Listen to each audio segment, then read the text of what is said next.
चर्चा कर रहे हैं विधायकों से। शुक्रिया रंजना आपका इस विस्तार से जानकारी के लिए।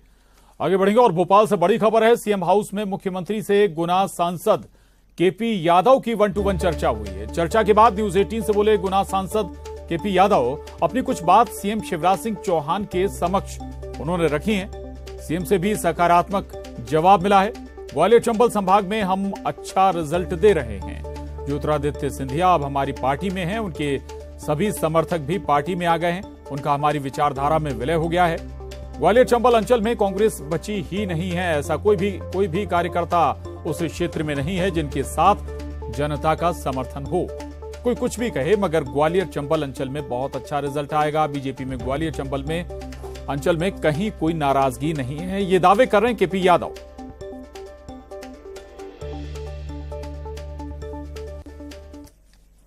मेरे हिसाब से मेरा जो व्यक्तिगत अनुमान है, ग्वालियर चंबल संभाग में हम बहुत अच्छा रिजल्ट देने वाले हैं।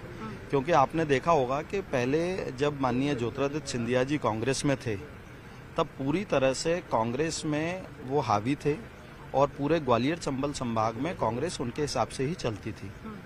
अब चूंकि वो हमारे परिवार में आ गए हैं, अब वो भारतीय जनता पार्टी में हैं, तो उनके जितने समर्थक थे वो भी सभी भारतीय जनता पार्टी में आ गए हैं और इसी विचारधारा में उनका विलय हो गया है, वो मिलजुल गए हैं। तो अब तो वहाँ कांग्रेस बची ही नहीं है। कांग्रेस का ऐसा कोई भी नेता उस क्षेत्र में नहीं है जिसके पास कोई जन समूह हो या जनता का समर्थन उनके साथ हो।